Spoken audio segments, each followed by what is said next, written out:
Hey everyone, this is James from TDTV here, bringing you another Inbetweenisode. Today I am going to be talking about Gaiwans and making the case of why these are still, a little bit of water still in there, still pretty useful devices. And it's one thing that, I came back to tea kind of from a sleepwalking phase and after kind of like the birth of my wife and I as a child, and started to kind of pour myself back in and kind of found that my passion had been reinvigorated a bit. Not that I had ever stopped drinking tea or whatnot.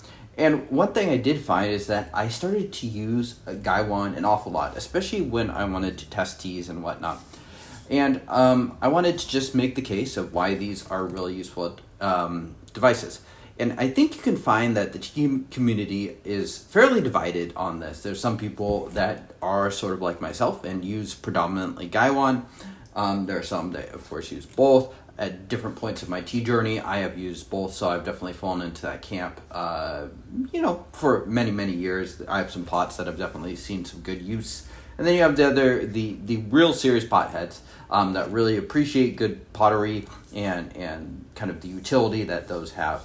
And I have found more and more that I am falling more and more into kind of that Gaiwan camp, at least during this season. I'm sure there's going to be a time where I come back and I start to use pots pretty regularly too.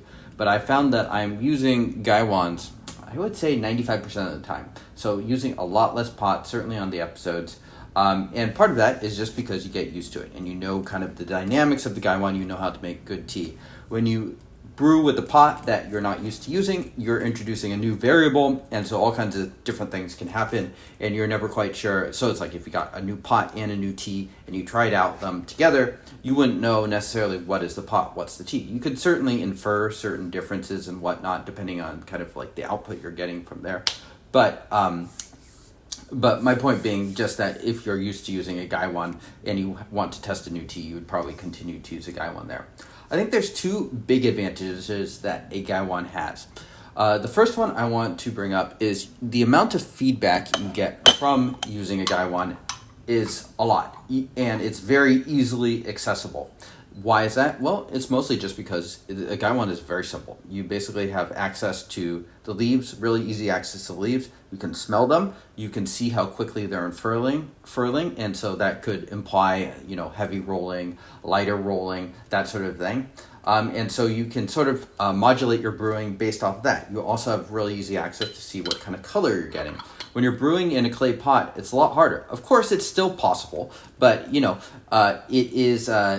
I do think it's a degree of difficulty, if not more, harder to kind of see and get that feedback there. So I like the feedback that you're able to get from a Gaiwan. And ironically, I've actually liked them quite a bit for brewing more heavily compressed teas. That way I can just see how much of the leaf, the color of the liqueur, and just how fast the leaves are kind of like soaking up water and whatnot. So the feedback thing, very, very important. The other big advantage is the control over the flow.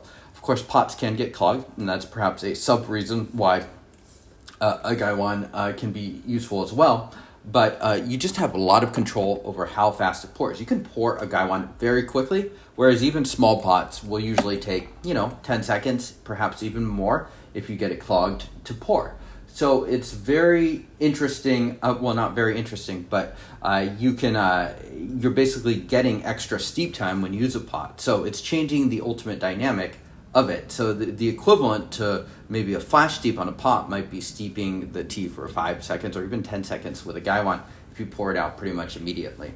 So those are I think kind of the two main reasons I've been thinking about this, and I think it kind of boils down to those two. I'm sure there's a lot of other things that you could come up with, but those are the two that I do. So comment below, let me know if you use a pot, let me know if you use a Gaiwan. The one exception I will say when I do use a pot is in the morning when I am doing kind of my morning brew of ripe pour for my wife and I.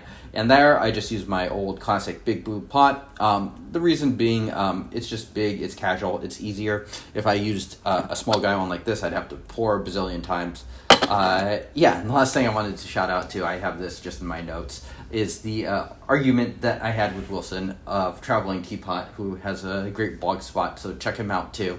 And I say argument because it wasn't a super serious one where either of us got particularly heated, but we talked about whether a serious tea head had to own a pot or not, where I was on the case of you did not necessarily need to, even though I own pots. And he was making more of the case in favor of the pots. So this is not to crap on pots at all. I think it's a perfectly fine way to enjoy and appreciate tea. Some people like pots for varying different reasons. I mean, probably the main reason most of the people do is because it makes a nice cup of tea, but you can also appreciate it as an antique. So those things are not totally lost on me, but I am definitely far more of a tea head than a pot head, as we like to call them in this case. So let me know how you like this episode. Let me know where you fall on that kind of spectrum, how often you use a Gaiwan versus a pot, and I will see y'all next time. Cheers.